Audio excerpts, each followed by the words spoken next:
Welcome to the Confidence Through Health podcast. My name is Jerry Snyder. As a health, wellness, and sports performance coach, my goal each week is to bring you experts to help you take control of your health and build your self-confidence.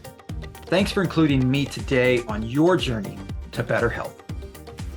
I want to say thank you to Social Media Cowboys for sponsoring this week's episode of the Confidence Through Health podcast. If you need help with a website, if you need social media needs for your business, if you need help with AdWords, SEO, all those things that you know you should be doing, but you are too busy to do or you're too confused about, they are the experts that you need in your corner. If you're interested in launching a podcast, such as mine, they help me edit my podcast and do a fantastic job making sure that all of the technical side of it is handled and we launch a nice, neat, edited podcast episode each week. So I want to thank Social Media Cowboys for their continued sponsorship of the Confidence Through Health podcast. You can find them at socialmediacowboys.com, or you can find them as well with other sponsors at confidencethroughhealth.com. So Dr. Arnold, I want to thank you for being a guest on the Confidence Through Health podcast. Absolutely. Thanks for having me. And one of the things that you're working in, I mean, you're sort of proving the thought process that the healthcare system right now is a sick care process, and we're moving towards, okay, how do we actually get longevity? How do we get a health span? And you saw that and started to make that change a couple of years ago. How are you seeing the difference now that you've made that change, like in your practice and in patients and how they, look at their health? Yeah, it's been a journey for myself, just as the provider of this medicine, because the way that we're taught to think is reactive, right? So it's I have a condition, I need to respond to it.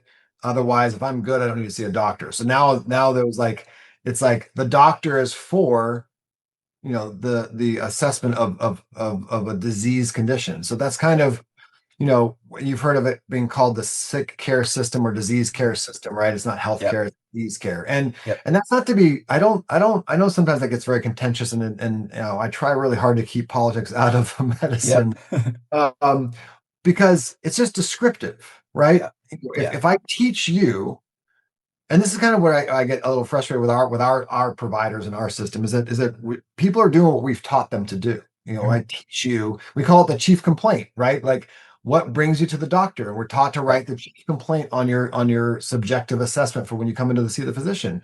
Right.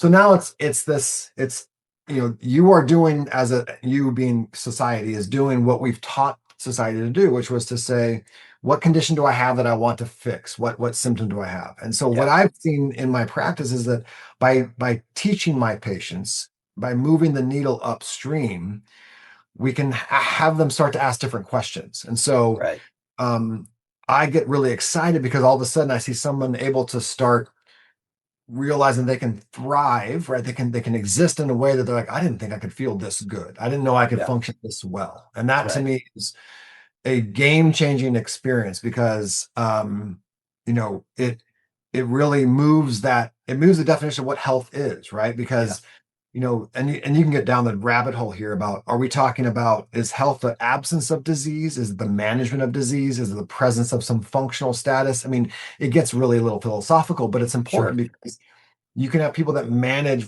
chronic disease, but also are absolutely better in their 50s than they were in their 40s. And I can tell you, for myself included, I am healthier as I'm turning 50 this year than I am when I was 30. I mean, 100% by the numbers, by my subjective feelings, like all those assessments. So it's encouraging to me because people are starting to ask questions of medicine the way they should, which is like, is it offering me what I need to get out of it? How do I get better here? How do I prevent these conditions, or how do I resolve them and not just live with them? Right. Well, and I think that's the big thing that people need to move away from, just getting by with my health or with my daily, how my body works or operates, and into like, how do I thrive? How do I get to that next level? And we've all done it, whether it was in sports or, the arts or in our careers. It's like, okay, I'm striving to get to the next thing. I'm striving to get to the next thing. And for a lot of us, we in that generations where those things were put first, we left health by the wayside, and it's like, oh wait, now we've actually got to focus on this Right. because outside of the last couple of years, the longevity lifespan has increased, and so the thinking that, oh well, you're just getting old, so you're going to get diseases. It doesn't have to be that way. Right. And I think that's also, it's like it's what we anticipate and expect of what that aging should look like. So when Yeah, an individual says, and I see it, I see some of my patients in their 40s tell me like, oh, my back's hurting, but that's just me just getting old, and I kind of laugh at that. And I'm like, and I said, well, that's what you've been told to think, but that's yeah, by no means what's expected. And, and I get this context to many of my patients who are like around their let's mid 70s, let's say. So someone who's 75 and, and they'll kind of, I almost see it like this, like learned, not helplessness, but a learned acceptance of a suboptimal condition. And right, and they'll say something like, but what can I expect? I'm 75. And I'll say, well, what if I told you right now that I could look in the future and I could say that you're going to be 100, right? Now you're not thinking about the 75 years you are now. You're thinking, I have 25 years to live. yeah, And now all of a sudden they're like, wait a minute. Okay. So how do I want to be if I'm going to live 25 more years? yeah, How am I going to now think about my heart health, my brain health, my gut health, like these functional status, my joint and physical health, like all those right, things now have a different a requirement for them to be like, I don't want to walk around in pain every day. Well, how do I right, fix that? I don't want to be in brain fog or not sharp with my mental status. Like, how do I fix that? And then kind of it lets them push themselves to a different expectation of what thriving looks like, and yeah, what living into that that extended lifespan where it's not just living alive, but it's the health span brain span we talk about, right? It's the arc of that curve, which is not just existing but thriving in that time, free of disease or ailments and those kind of things, which is I think our goal. right. Well, and a lot of people know about, okay, exercise, nutrition, like, okay, we're supposed to focus on those things, and unfortunately, a lot of times it doesn't really come into true play until like they've had a chronic problem that really hit hard, whether it was the heart attack or something else that like, oh wait, now I need to really actually implement these things. But one of the other things that I think people don't understand, I mean, we understand, but we don't really, it doesn't hit home as much, is how much we should be taking care of our brain health from a longevity standpoint, right? And like you can logically figure it out and go like, oh wait, if my brain stopped working, everything else stops working. Right. Right. Right? But we Well, tend and to I tend to not yeah. focus on that. Correct. And to be, and sadly, I think part of the reason there is that when you look at where the dollars in medicine are spent from the mainstream medicine world, Mhm. it's when they have something that they can put it towards. So Yeah, if we had that blockbuster drug for brain health, you guarantee there'd be much more attention to it. But because we have this quote unquote graveyard of failed drugs applied to dementia, Alzheimer's, et cetera, that's generated a lot of hopelessness around it. And yeah, so you have many patients who see their doctor and they're like, yeah, you have early conditions of this, there's nothing to do, we can put you on this one medicine which can maybe slow the progress. yeah, Outside of that, we can't give you any hope of changing it. And I think that's where we have, when you keep up with what's happening in the exciting world of evidence in this space, these quiet little marks in this arena of evidence that there's no specific drug that's fixing this, but it's assessing underlying root causes, getting to these lifestyle interventions and how important they are. Suddenly, we're seeing signal that we never saw before, and yeah, this is the novel part. This is what's really exciting is that we're seeing not just stymieing or slowing down a progressive inevitable disease, but we're seeing reversal. yeah, And this is the exciting things that are coming out of collaborations that are run by people like Dale Bredesen, who wrote End of Alzheimer's and The Ageless Brain, and he had these multi-center collaborations that are, releasing data in the past that have already been shown, and new data coming up that I've seen, at recent seminars that are really exciting. That's showing that we are managing this by addressing what the individual, contributors that someone might have. And it's not a one size fit all. It's not like, what's the magic supplement? It's not, what is this special, like, do you have a special drug that I don't know about, or a special, like, fish oil dose I should be taking? It's like, no, Right. it's unique to the individual, but it also lets it be personalized. And that's really the exciting thing about the future of this, where we can look to brain health as like, what's your unique risk factors that contribute there, and how do we address them? Well, and those are the two things I think that have to go in together, right? What's the root cause? What's really causing it? And what are your risk factors? Like what are you adding to it that's tipping you over the scale, right? Because I think we've all heard of people that are like, oh, you've got every marker in the world to get this disease or that disease or whatever, and you don't develop it because Right. you just never tipped it over the scale to where it would. And you've got other people that are like, well, you're not supposed to get this, but you did because of everything whether you ate or Uh-huh. what Right. everything you did to it. And I think, and that, correct. And I think that's kind of where there's a misunderstanding. And I remember, like, so I watched my own grandfather, kind of deal with Alzheimer's and die inevitably from Alzheimer's. And it was a impactful moment because, it was a very hopeless feeling. And I remember right around that time was when the genetic test was available for the ApoE status. And then they called the Yeah. Alzheimer's gene. And they're like, do you want to know, and we could test it. And I was like, Right. why at 20 do I want to know if I have this gene that no one can do anything about? And I'm just going to have this in the back of my head, this terror of dealing with what I just saw happen in front of me. Right.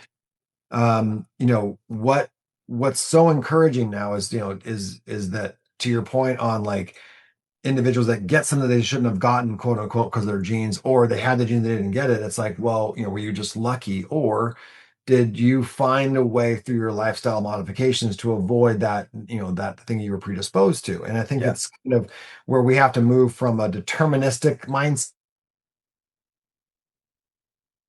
which is like, I have this thing and therefore I'm going to get this thing, to a probabilistic mindset, which is, what is the likelihood of this happening, right? And I think that's a very different way, that it's not easy for us to think about. It's not a very simplistic way of looking at what we're like, well, do I have this marker and do I have the disease? It's like, it's understanding that, well, if you have those genes, we know how to manipulate those risk factors to lower your risks of that condition, Right. and manage that. But if we go into it too population based, which is very generic, and Mm-hmm. and this is where people get stuck, because they'll look at something, they'll read, I read this article that says I should be on this unique thing, and it's Yeah. like, that might be good for you if you had that problem. But here's an example, like, um there's all these vitamin D studies out Yep. there, right?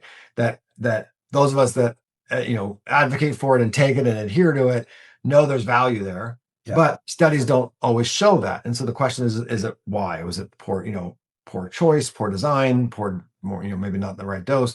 Well, the challenge is, like, imagine, if you're a part of that study and your vitamin D is 70, right? Mm-hmm. Out of on a scale of, like, 30 to 100 of the target, and Yeah. you get put in that study and they give you more vitamin D. Well, very little chance of you showing any benefit from from Right. more.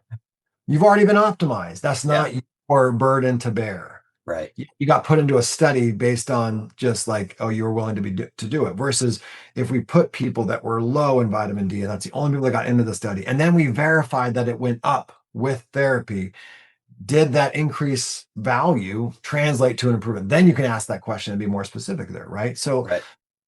when you hear about these modalities for brain health and brain optimization and dementia prevention, Alzheimer's prevention or treatment, you have to look at it and be like, are they studying something that's applicable to me, and B, do they study it appropriately where they can measure the effect afterwards and stuff? So that's where I think that there's so much nuance here. But I look at that, and I advocate for this to tell my patients and our families and all of our friends, like, this should give you hope, not despair. It's Right. like, we're not waiting for the FDA to release the magic expensive drug that does fix this complicated disease, because Yeah. it's not like treating a broken bone, where we know the problem, we know what it needs to fix, and we Yeah. go go and do that. Right. It's like, here is this, essentially this like common endpoint of, multiple factors that got you there, multiple ways of getting us to that point. And so that's Yeah. what's so important about what we advocate for individuals to just know themselves and know, like, what am I struggling with that I need to get to? Right. Well, and especially with brain health, but so many of these chronic, diseases, they can have the initial symptoms that you may or may not even feel can start to show up decades before it truly gets to Oh, a diagnosis point, right? 100%. I mean, if you think about like the analogy of brain health, right, with heart health, like right now Mhm. it's pretty standard that no one, if I said to you, like, all right, Jerry, we're gonna wait until you have chest pain, Yeah. at from working out, and then we're gonna go check how your heart health is. You'd be like, that's insane. Why would you wait that long? You waited Yeah. two decades too long, right? Right. And but yeah, that is our approach for brain health, right? Right Yeah. now we say, once you've had some what's called subjective cognitive decline, or that you're just aware of it and you're like, I'm feeling like I'm forgetting my keys and I'm getting lost when I shouldn't get lost. That's a symptom. Yeah. We waited way too long. And so, there are many disease that, you're right, have decades of symptoms prior, that if you just ask the right question, you would get, a better answer. So Yeah. case in point, like blood sugar, right? Blood sugar awareness. And, I use this with, a tip of the hat towards towards the individuals that don't agree with us on this. And we are Yeah. still, I consider, in the early adoption phase of this. I'm a big advocate for it. It's a big contention of our practice for the reasons of what you just said, which Mhm. is, if I did an in-depth assessment of your blood sugar regulation, Right. how quickly your body disposes of it, and I looked at your hemoglobin A1C, which can be the markers of prediabetes, diabetes, your fasting insulin, more advanced things like C-peptide, all this, right? And they're all perfect. Mhm. And you're like, great, I do not need to push on this because I've checked myself and I'm good. And then I put a blood sugar monitor on you. Yeah. Now I'm looking at your response to every single meal, not only during the day, but when you sleep at night. Mhm. And I'm getting continuous data compared to a snapshot of data, right? Yeah. We're generating the movie of your life, not the photo. Right. I will tell you that to an individual, to a person, every individual that we've taken through this exercise that meet the criteria of like the perfect bloods before, but then do this insight, will see early markers of abnormal response. Yeah. Now, it doesn't mean that, those are, it put you in a disease state. It just means that now you understand, like, oh, I had no idea that I reacted to this food this way. And so Right. that maybe I should be more aware of this, and then find some strategies in my life to address this abnormality. And so, um the just the aha moments that happen from individuals that are just, you know finding out about themselves and realizing, this, it's exciting because it dispels many myths. Yeah. Like, so, you're trying to find the perfect diet, and meanwhile, you would put this on and you realize, like, oh, I had no idea that this starchy potato, or this amount of this fruit, which I thought was a healthy thing, Yeah. was detrimental to me. And then you realize that actually it varies, your response varies on that same food depending on the context of you, and that Sure. you, on a Sunday, relax after a great night's sleep, and you go on a hike and you eat a banana on that hike. It has nothing to your blood sugar, whereas you eat that same banana, healthy banana, it's a fruit, on a Yeah. stressed out morning Monday, and you haven't moved in, the last 12 hours. You have it for like the end of the afternoon, and Mhm. you blood sugar spikes up 200 points. Like, Yeah. what's the right answer? Is the banana bad for you? Is it a high glycemic index food? Well, that's relative. It actually Yeah. is a relative number, right? And so Yeah. this is the insight that individuals can get. Now, I know there are some people that kind of roll their eyes at, the over measuring of society, and I get it, and I Mhm. understand there's a value there, and I don't want to add anxieties, but, there's a contention that's out there's a statement out there that I love, which is, that which is measured is managed, right? Yep. And, if we don't reflect and look at some of these things, even if it's sporadic, it doesn't have to be every day, but Sure. check in with the body, check in with ourselves, and see what these points are. Like it's the dashboard of your life, whether you need to check Yep. it, because you're a high risk individual, you have diabetes in the family. Let's be on that every couple months, Yep. or all the time, or you're like rock steady, looking fantastic metabolically. Great, you can do it twice a year. I mean, then Right. that balance is, there is no perfect answer there, but an individual is an important factor. And then just to extend that to our conversation on the brain health, the sugar is one of the key factors that's driving this. You've heard of them referring to Alzheimer's as type 3 diabetes. Yeah. It is Yeah. this sugar dysregulation at the brain neuro level that is damaging, and damaging our blood-brain barrier, Right. causing more leaky brain, inflammation in the brain. Like that whole concept of just like that protective interface is now gone and we're losing it and stuff. So it's a Yeah. big factor that we worry about there. So Yeah. Well, and I've heard, and I may get this wrong, but I know it's, if you get less than 4 hours of sleep, I think it's 3 days in a row, that it puts you in a pre-diabetic state, right? oh And so like, and I tell people that when there are people that are struggling with sleep or whatever, and it's like, okay, well, this is the first thing we got to do is figure out this. And it's like, oh, I've had insomnia forever, and I'm like, okay, well then you may be, quote, look healthy from a, I'm happy with the weight on the scale, but I deal with a headache every day, or I deal with this every day, or deal with, and I'm like, well, that's because the sleep is not letting your body recover and repair. And so you're constantly at this like warning light, engine light is on. So yeah, everything you do, even though it could be healthy, is hitting up against like a roadblock, basically. right. And that's one of my favorite that insights that people gain doing Mm-hmm. this, which is this. And it's funny, you mentioned 3 days, and you're right. Some of those studies that have shown that have, they've had a very regimented impact, and they were measuring, and I'm not, there's several different studies that does, but the ones that have looked at blood markers like Yeah. fasting insulin levels and those Mm-hmm. things. When you look at a blood sugar monitor, you will see a change in one night. So Yeah. if you're getting 7.5 hours and then you go down to 5.5 hours, just 2 hours deprivation one night, you're not going to be in a diabetic range per se, but you will definitely have a resting from the 20 points up just without any food in your Mm-hmm. body. And that's just the first signal. And that's multifactorial, the Right. cortisol, the body's trying to respond to this new insult. And it's now it's saying like, are we in danger? Do I need to get more food? I mean, the Right. whys are important, but just realizing how important, and your pivot to sleep is, I mean, like that that is such a foundation. Like Yeah. my statement to patients is like, you can do everything right from 7 a.m. to 10 p.m. And if you're not sleeping or not getting recovery sleep apnea, Yeah. which is so important to assess for, even if you Right. don't have, the traditional, the risk factors, the big neck and and broad shoulders that put someone at risk for this thing. It's like, Right. measure it. If you're not waking up rested and feeling fantastic, you need to know that, because you will put an absolute, kind of just inhibition on your next day's benefits by Yeah. that situation. If that's, like you said, people that are struggling every single day, Mm-hmm. we really got to look into that. We have to address that head on, from all different angles to optimize that, from the oral Yeah. health to sleep dynamics, sleep mechanics. All those things are important there, and then what supplements can help there. But it's such a dire important thing that it's a recovery thing. And our brains, for the, you've heard of maybe the glymphatic system. That's this Mm-hmm. like flushing system that cleans out the waste of the brain. Yeah. When we're not in that sleep state, the brain just accumulates, and that's when those accumulations Mm-hmm. build up more of those factors and stuff. So Yeah. it's something that we can't you can't emphasize enough how important it is Yeah.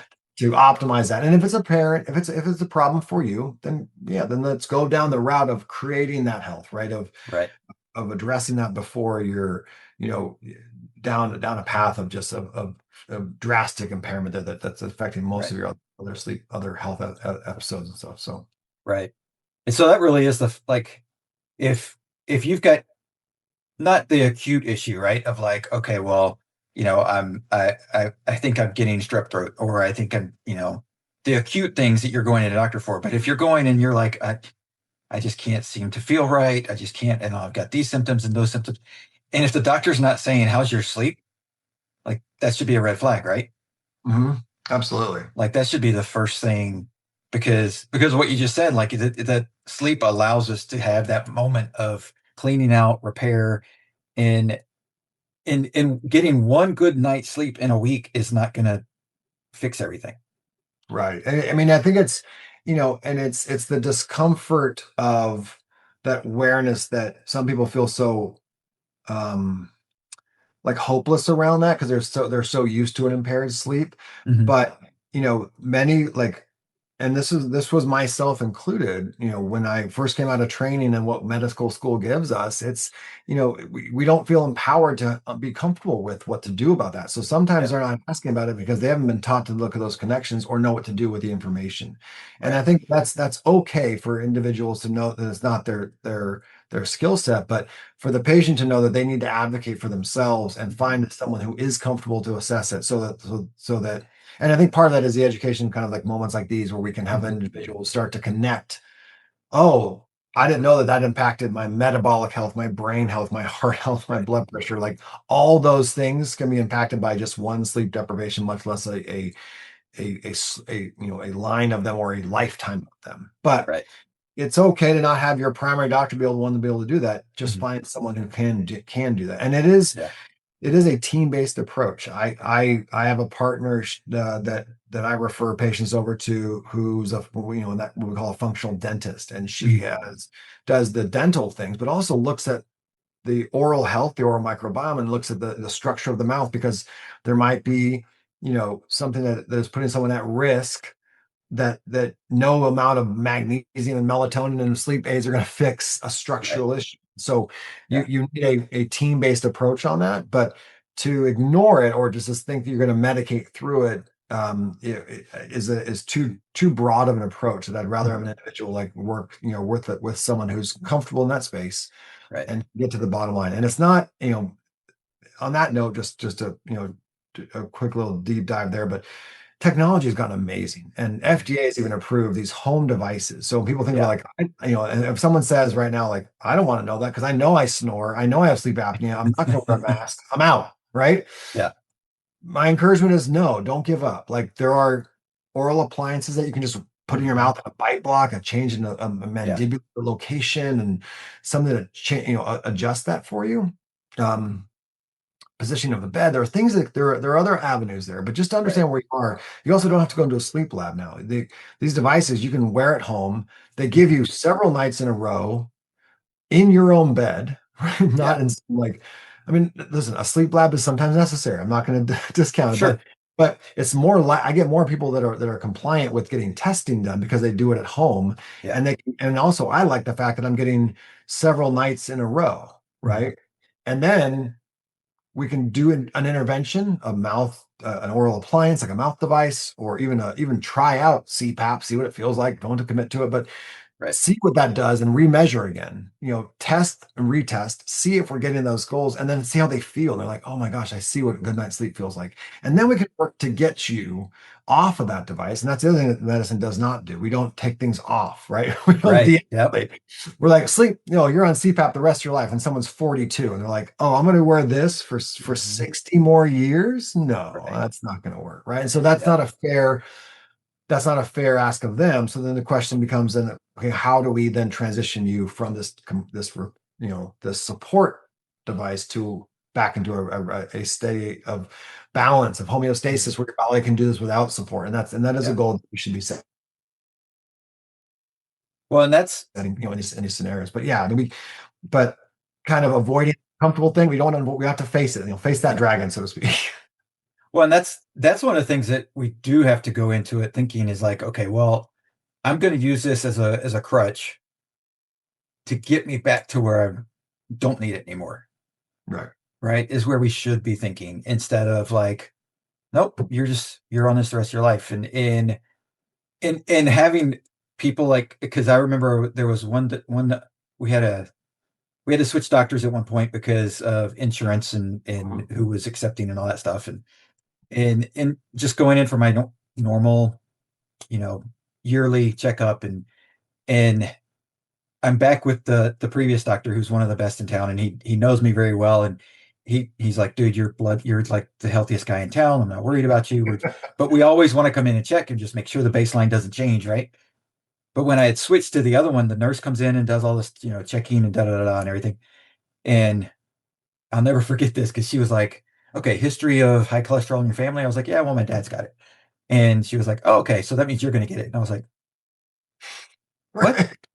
What did you say? Like, did you see the notes from the previous doctor? Did you see the Right. previous blood test? Do you look at me like, Right.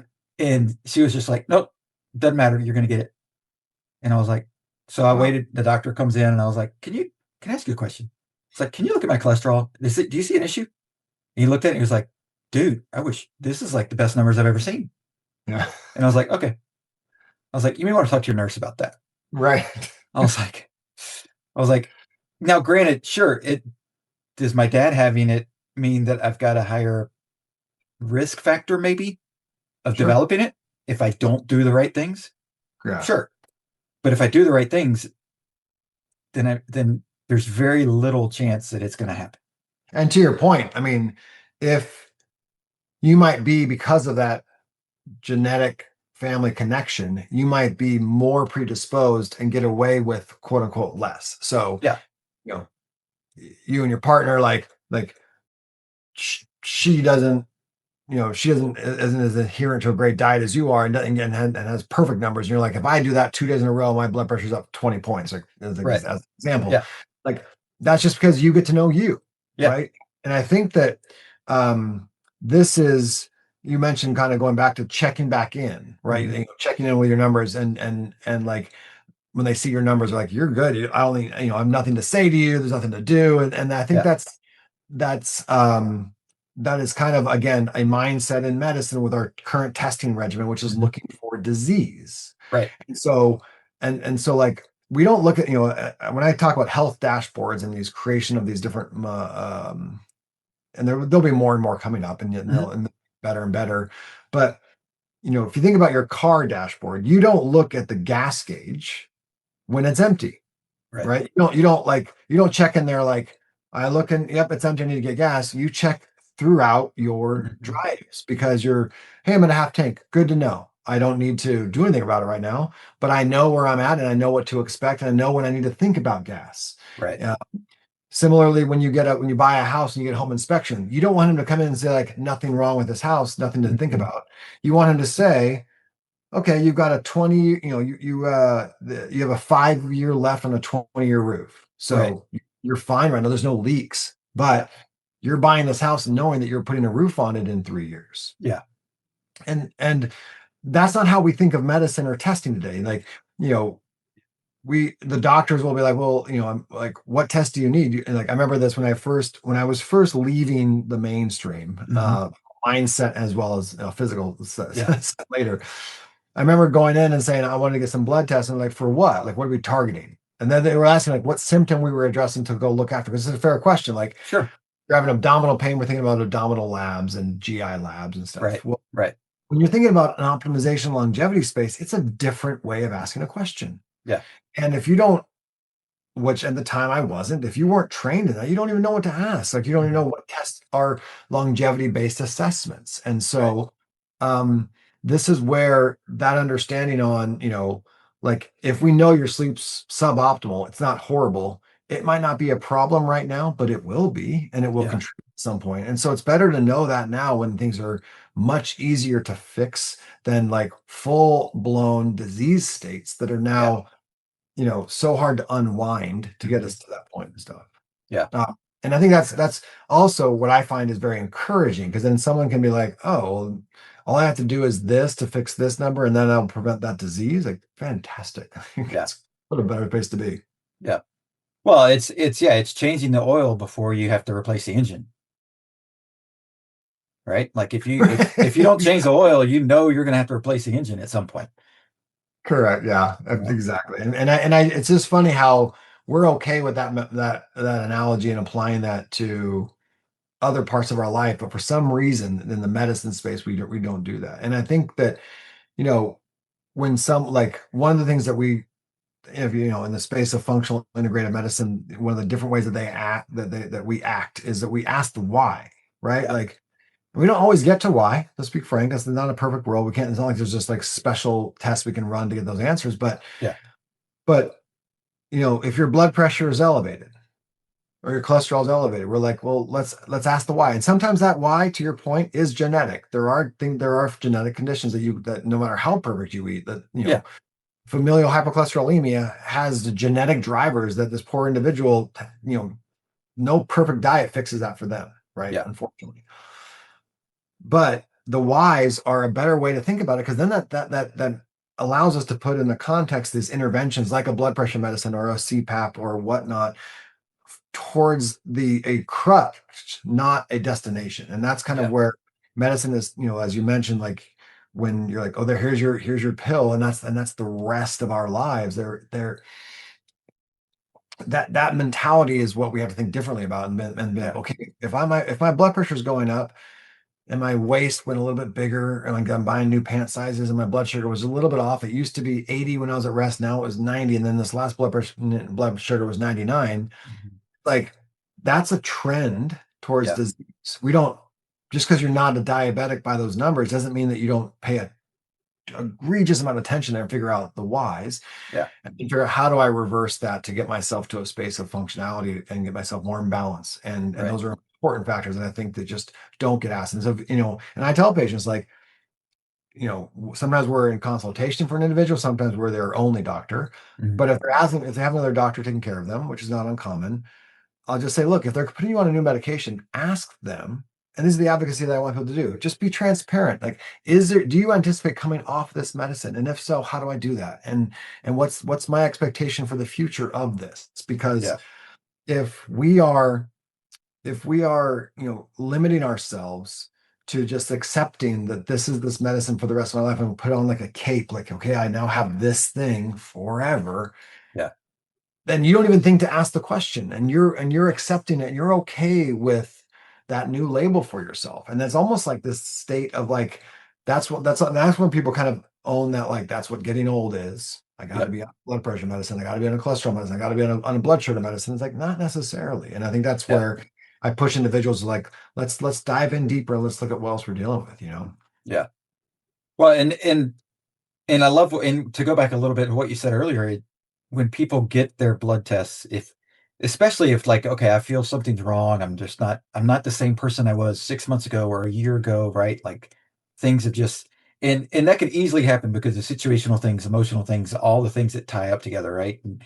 And and you go in and they're like, okay, the standard blood work looks fine, everything's in normal range, you know. Hopefully you go back and look at it and go like, okay, how does it actually compare to the last one I got done, whenever that was, right? How far different is it? Still, both of them could still be normal. But like you said, are they moving in one direction or another? But the other piece of that is like, it's not looking at how am I trending? How am I moving? And what's affecting those things that are moving. Yeah. And I love, so there's two things I want to comment on there. I mean, the one is what you talked about, which is so important. And it's the individuality, right? Mhm. This is why knowing you, and knowing even your baseline when things are perfect and optimized, is so much more important, because you will look at your labs as the doctor will, frankly. I mean, we're taught to look at ranges, and there's Mhm. ranges of normal, and that normal is defined by a population. So what that Yeah. means is that we get 1,000 individuals, and they test all of their numbers, and they said the average blood sugar for a non-diabetic is X. Now, um, then if you fall in that distribution curve of normal, you're deemed okay. Yeah. Now, this is what and by the way, this is where the beauty of things like the Aura Ring, the Whoop Strap, Mhm. the Apple Watch, that are looking at, running numbers of you over time. This, a very different metric. Now you get to know you, and now that it can detect a change in you that's significant to you. So Mhm. let's say, to your point, we were looking at your heart rate numbers, and let's not even go as deep as a blood work. I mean, but the same thing can be Right. applied to a test like a hemoglobin level. But if that number was, your resting heart rate was 65, 65, 66, and then suddenly you come in the last 2 months, after a bunch of things that have happened, your now resting heart rate is 72. Yeah.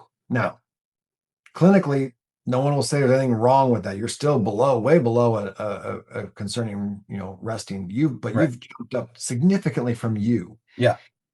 Now it's worth addressing why that's happened. And by the way, from 65 to 72, that's actually a big jump. I've Oh seen yeah. diseases predicted by 65 to 69. I mean, Yeah. a couple beats can be a very big factor early in the process. And so that's where it's so much more important to know the individual, know you, and then be able to say, okay, I'm changing how am I changing, Mhm. relative to me, not relative to what the normals are in the lab.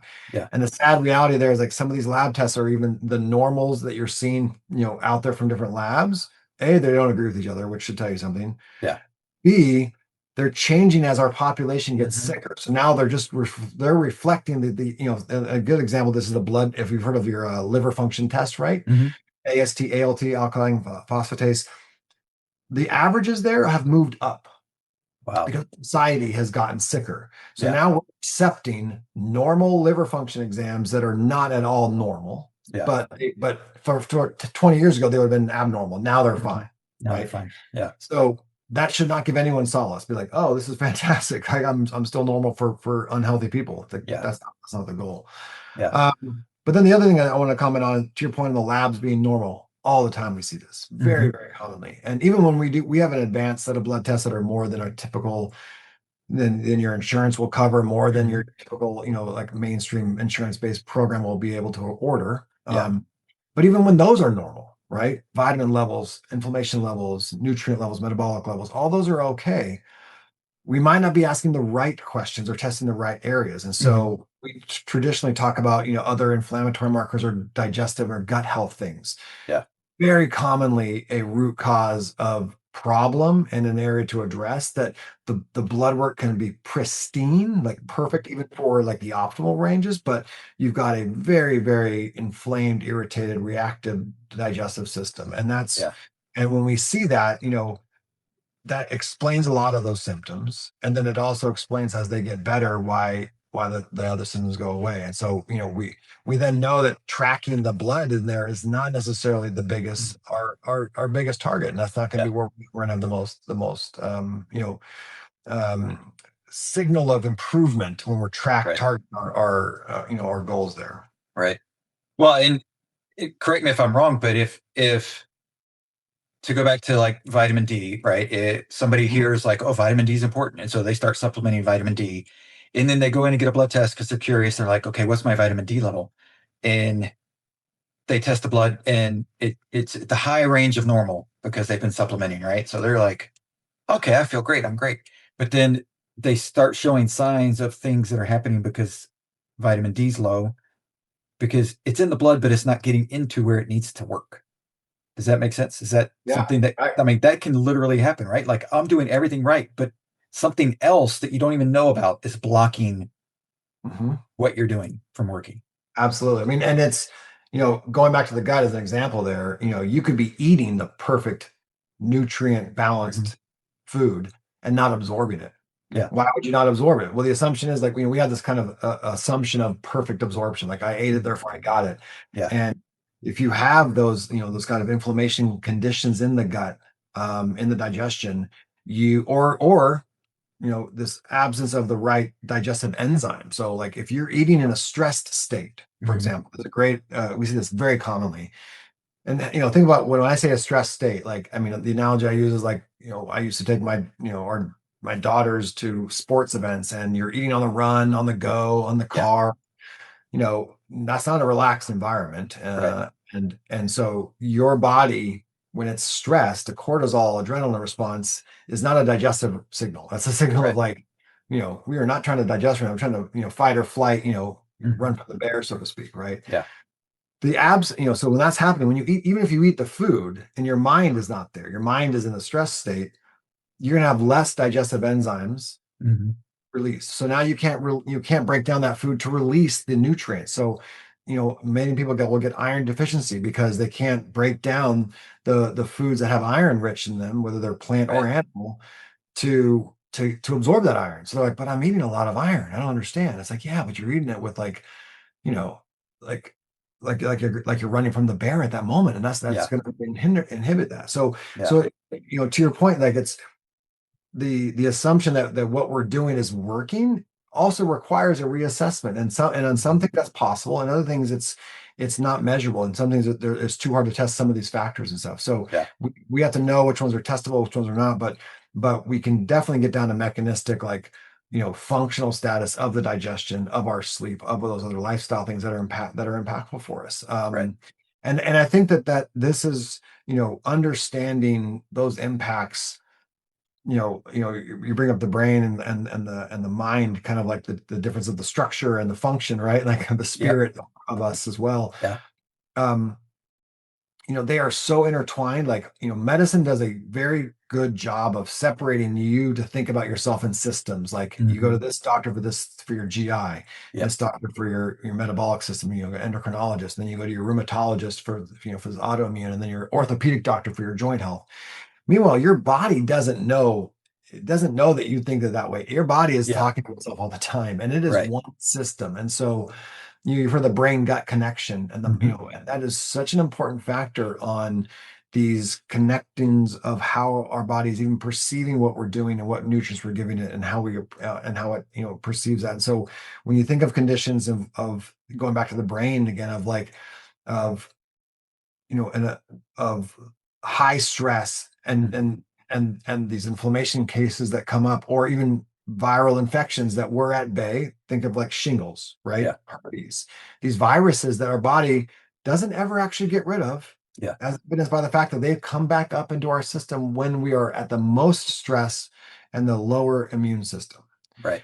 How it kind of redefine, it kind of challenges our notion of disease being like the presence or absence of a bacteria or a virus. It's actually, we're commensal in living with these hmm things, and that if we're imbalanced, suddenly we can no longer keep them at bay, and now we're the ramifications of them becoming abnormal come up, and they can hit us, and that can hit our gut, it can hit our brain, Yeah. it can hit other systems and stuff. So, and I think that if we're asking the wrong question, you're looking for a blood test and says, do I have an infection?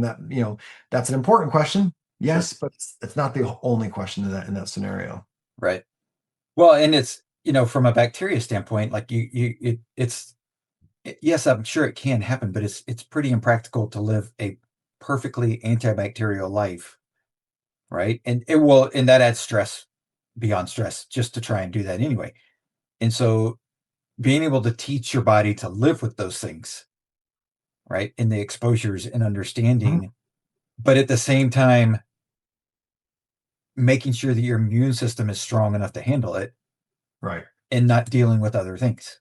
Right. I mean, and there's been recent and more building evidence and support around this, but just the that balance of the immune system, how important it is, which is Mhm. that we have to live with these bacteria. That's actually, we couldn't digest our food without them. So Right. they're not just like this, kind of like tag along, but they're almost, we have to think of them as like, without them, we don't exist. And Yeah. so, but to your point, the imbalance can drive the disease. And so the recent studies have come out that have been just paradigm shifting for our understanding of these things that are driving this. And so one of them that was really interesting was, and it was just this only published in the last couple of months, was looking at some of those, they discussed, they're called the amyloid plaques in the brain for Mm. patients with Alzheimer's, right? And so they Right. measured plaques. They've had some challenges around them, because they've had some studies out there that have shown that some people with plaques don't have disease. So it's like they're kind of Mhm. confused on the presence of them. But we're Right. starting to realize and look at them and reset our understanding of them as almost a brain protective response. Mm. And the reason why they've said that is that they've looked at some of these plaques in autopsy on patients and found that they have DNA of bacteria that come from the oral microbiome. Mhm. So now there are certain bacteria we know that live in our mouth that are asymptomatic. So you don't have to have a painful tooth, any kind of like gingivitis that you're aware of, although that Right. higher risk, that seed our brain, and then Mm. you're getting this response of protection around it. So now here's this kind of construct of understanding, to what your point was on the inflammation, the immune system balancing, that can it get rid of it appropriately, Yeah. or is it too much? And so this is, if you've heard these studies on how bad oral health can predict whole body diseases, Oh, yeah. from not just Mhm. brain health and dementia and Alzheimer's, but also high blood pressure and autoimmune diseases, and Yeah. so that's this predictor, and it's not just a correlative. They are now seeing causation. And so it's changing our approach when we talk about going back to the brain on this response of the immune system.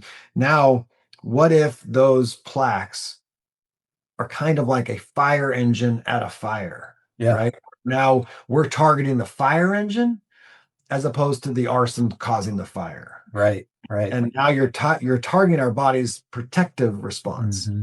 Not that it can't be detrimental, because if you think of syndromes that are like severe sepsis, a syndrome of the body attacking itself, the Yep. autoimmune, where Yep. it's not the bacteria, it's our response to us that kills us, Yep. right?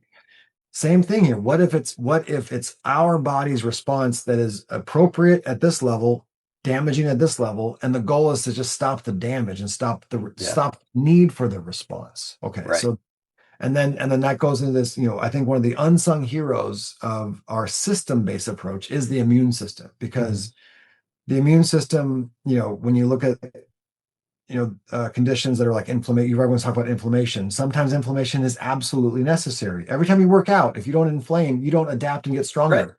Right. Full stop. Like Yep. there's no, doesn't happen. Like, this is why, the misuse of ice plunges is a great example of people that Yeah. ice plunge right after a strength workout. And they're like, you just negated that entire workout. Like Yep. that didn't help you. So inflammation beneficial in some scenarios, detrimental in others. And so finding that balance and finding like, how do I negotiate this into a space of of finding like that I don't want to oversimplify a response, and someone's like, I should just be on anti-inflammatories all the time. It's like, no, like that's No. actually detrimental for us. It's actually Yeah. hurt our normal response, right? I mean, Yeah. this is kind of where we've seen this resurgence of cancers and a higher severity and higher resurgence because of this link to our immune system being just overtaxed and overused Yeah. and unable to respond to the screen that it does every day for cancer for us, as an example. So Right. Well, and before we finish, I wanted to touch back on the resting heart rate you talked about earlier, yeah, because um, it as a coach of athletes, this happened about 3 weeks ago. I've got a set of twins. They're sophomores in high school, and after we did our workout, they came over and they asked, and they were like, "Hey, so what should my resting heart rate be?" And I was like, "Okay, interesting question." I was like, yeah, "Well," I said, "I don't like it needs to be in a range that proves that okay, you're truly resting, but there's not like a specific number it should be, right? mhm, As an endurance athlete, it's going to be lower than most of the population, probably. Um, and so, one of you was like, it's 52. I was like, it's perfect. That's great. I was like, if it's 52 most of the time, 53, like for you, that's perfect. And the other one spoke up and goes like, well, mine's 56. Does that mean I'm wrong? And I said, no, that means you're you. And they were like, okay. And I said, you know what mine is? And they were like, no. I said, mine's 47. And they're like, whoa, how do I get there? I was like, I don't know if you can. Like yeah, it's you. I said, but what we want to use it for is if it's 52 and then all of a sudden one day it's 60, mhm, we got to find out why. Like, what did we do differently? Did we tax the body too much? Not get enough sleep to recover because you had a test the next day and you were up all night studying? And that's when you decided to take your resting heart rate. Like, not the best thing to do. right, But like, we've got to figure that out. But one of the other things I told them is that because I've seen this multiple times, it was myself and other athletes, is it is an endurance athlete, if you're doing everything quote unquote correct in the same and your resting heart rate starts to increase, almost every time I've seen that happen, within 2 weeks, there's an injury. yeah. That's such a great insight, and that's that overtraining syndrome, right? The Yep. overreaching, overtraining syndrome. Yep. Overreaching is not a bad thing if you're in that. We look in the athletic space, what we actually look for overreaching, moments, Yeah. but overtraining is a very real phenomenon Yep. that to your point, yes, I mean the injury that comes afterwards Mhm. is predictable, and I think Yeah. it's not listening to our body. And some of those times, it's a subtle signal that you're like, should I just work through this and push through this, or should I Mhm. listen and then actually back off and let the recovery? And that's where the Right. sleep is imperative. Yep. Imperative. And some of the recovery and things like sauna and those kind of like support things that you can do. But I mean that known number, because everyone hears like some elite athlete who's resting heart rate's in the 30s. It's Yeah. like it's all relative. And here's what's important: like I love your like that they're asking that because it shows that they're, paying attention and mindful of those, but recognizing that like again, the heart rate responses both at rest and during exercise and how they feel. And this is what a lot of Yeah. athletes like kind of like almost get to the point where they want to ignore any of like signs of like I'm training too much because they don't want to Mhm. hear that. They want to hear just, keep training, keep pushing. Right. But initially, you'll see this increase in heart rate with overtraining. Mhm. And then as you continue to overtrain, you'll actually get this called dampening effect, or where actually your resting heart rate drops. So they'll imagine like if you keep overtraining, it climbs and then it goes back to normal, Yeah. pseudo normal, and then drops. Yeah. But coupling with that drop is also that they won't get as high, so that when they're actually working out, they'll Mhm. have a now a lower ceiling. Their max heart Yeah. rate goes slower, and they're like, wait a minute, I thought low was good. I thought low was the target. It's like, Right. no, it's relative in the context of how you're feeling. So Yeah. you will see a decrease in your resting heart rate with increased fitness, as long as that's coupled with you achieving higher performance goals, feeling good, and having that contextual, context Yeah. of like hitting your peak or your target max heart rates at those moments of, high intensity intervals, Yeah. but also then getting there. So, and that's where it's Yep. like it prevents anyone from being like, what's the number? Because everyone just Yep. wants to, like, I should be 52 or 50. Like, what's, Yeah. and that's and, Yep. it's really good to kind of pull them back a little bit and say, you know, and the same thing happens with heart rate variability, right? If you're able to Mhm. measure the heart rate variability, Yep. the trends and the individual trends are more important than the absolutes, Mhm. particularly because the way of measuring that is so variable, to Yeah. excuse the overuse of the term, but so much variety in that. Yeah. Uh, but the challenge of contextual understanding that's a complex nuance approach, and so you don't just Yep. give a raw number and be like, I should have a heart rate variability that is 50. I think that is not the message you Yeah. want to get from there for sure. But yeah, I think it goes back to just the bigger picture, just of like just knowing yourself, knowing Yep. knowing where you are running, and that's why one thing I and if anyone out there in Strava is listening, I would advocate for this, where they talk about is PRs, right? Like Right. you're trending slower, or that was a sub. I mean, and Yeah. there are times when that is the goal. In fact, Oh, you know, sure. as we become, as we call ourselves now, masters athletes, right? Like, you're not going to hit, if you measured yourself long enough, you're not going to hit the peak heart rate or the peak, Right. performance necessarily, if you were at an elite level at some point in your life. And Mhm. so, the goal isn't always the personal best. Yeah. It's this relative kind of value of finding like, Yep. what are we searching for today in that function. But the more that you know yourself and you say Yeah. like, "Oh, my numbers are, I've been doing this, and then so I'm feeling this way, and these are trending that way." Now we can get more insight, more nuance, more personalization there, right? Yeah. Well, and that's one of the things that people always ask me, well, what's the fastest you've ever run for this distance or that distance, and and I always qualify that by saying, wait, you want my lifetime best, or do you want like what I'm able to do now? Right, right. Because like at 51, it's a lot different than I was at 25. Mhm. Like, and I also know people that in the master circles that'll be like, oh, I PR'd, and I'm like, wait, you're 54. How'd you like, what are you talking about? He goes, oh no, I measure it in decades. That was my best from 50 to 60. Oh, I And I'm like like, okay, I got you. I'm like, okay, oh, I I like that. like He goes, that. I reset it. That way I've got something to chase. Yeah, He's like, I know I'm not going to be as fast as I was when I'm 30. There's no way. Like, it's right. not possible unless I'm, taking some sort of supplement that's illegal. Um, But and I and think and I think as that, I mean, we are a big advocate of a big effort around our masters athletes. I mean, mhm, I consider every patient an athlete, because yep, we are all moving through life and need to be kind of like using that as a tool of yeah, health, longevity. It's a very known entity, that we can be predictive. In fact, one of the things we just, and I wouldn't dive down this route too much, but that the markers of not just like how much muscle you have, but how functional is it, is mm, more important than the function, than the presence of the muscle, like how much, yeah, so, the power is more important than strength, for example, yeah, as a, but, you know, the overtraining, the recovery, which we know as each decade comes on, our recovery is less efficient. It's just, I mean, there are things that are a normal, part of aging that are a little bit that we have to accept that doesn't mean we can't do it, but Sure. listening to yourself around those things. And so, if you look at NCAA data on athletes, student athletes, when you mentioned the injury thing, which I love because when you look at what happens during finals and midterms, they have the highest injury rate. Yeah. Well, why? I mean, here's these student athletes trying to study for midterms and also still do their two-a-days and trying to hit some personal goal. And the question is to the coaches, like, are you scaling back requirements, knowing that right now you might hinder that athlete's future because of an injury that they gained during this high stress time when we know sleep is going to be likely impaired and stress is going to be high. So why aren't we cycling down the expectation around this moment of higher stress, letting the body, if you got the flu, you wouldn't go out there ever and try to hit a PR. Yeah. Like, no one thinks about that. No one even tries that. Yet here we are in a life situation where we're like, give yourself that grace of being like, okay, this just happened in my life, whether it's, business, personal, family, whatever.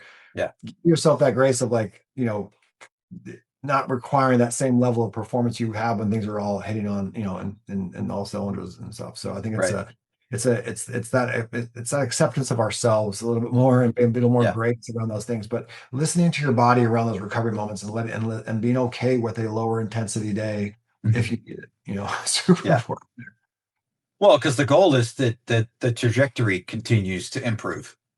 Absolutely. Every day is going to be different. And so you're going to hit the mark sometimes, you're going to miss the mark sometimes. But as long as over time you can look at it and go, my trajectory is still heading the right way, then when we get to 65, 68, 75, whatever it is that we're looking at it and going like, oh, I can still live my life the way I want to.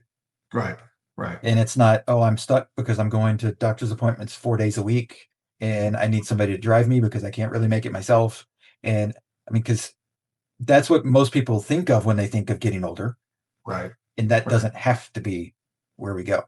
Right. And I think that's kind of when we talk about the health span, right? The functional health of our brain and our body are the things that's what we experience in life. Like all these other markers we talk about measuring, there to optimize that experience. Because at the end of the day, what you actually experience is how your brain's working that day and how your body, if you're in pain and are you ambulatory, able to work and move and do any move that you want through and think through those things. When you're now dependent on someone else for their brain or their body to help you, it changes your experience of life. So the more that we can empower an individual to keep that and prevent it from, to become independent, that's the goal. I mean, that's the, when you see those functional, like people in their centenarians, right, that are out there still walking on their own up these big hills and these blue zones you've heard about, like those are, that's the goal, right? That's the functional living that we all want to be and stuff. So I think that's kind of how, don't lose track of that objective when we're pushing ourselves to be like, look at these individuals that, if you've seen some of those Okinawan cultures where the grandmother's down on the ground and she's, getting back up off the ground without any assistance. She's 100 years old. Like, that's beautiful, right? That's a beautiful Absolutely. thing. So if we all, if we could strive for nothing else than that, that'd be a win for many people. So, So Dr. Arnold, how can people follow the stuff that you're doing, connect with you if they have questions? Absolutely. Yeah. So we just started a Substack that we'll be putting out there for some of the education around this. So we have a Substack through CLAVA Health. CLAVA Health is our clinic, which people can reach out to us and get, kind of interaction for some of the assessments we talk about, the testing, as well as the insights there. And we'll be expanding through the Substack as well. And a blog coming up through our website, clavahealth.com. So awesome. I'll put that in the show notes so people can click on that and get to you. And I mean, great information, ton of information, very helpful. Totally appreciate you being a guest. It's been great. Appreciate it. Thanks for having me out, Jerry. Awesome. Good to meet you guys. Thanks for checking out the Confidence Through Health podcast. Please subscribe, post a review, share this episode with those you love who need a little extra help with their health journey. Visit allinhealthandwellness.com to learn more about the coaching programs that I provide. All episodes are produced by the Social Media Cowboys, your source for all online marketing needs. Go to socialmediacowboys.com for more information.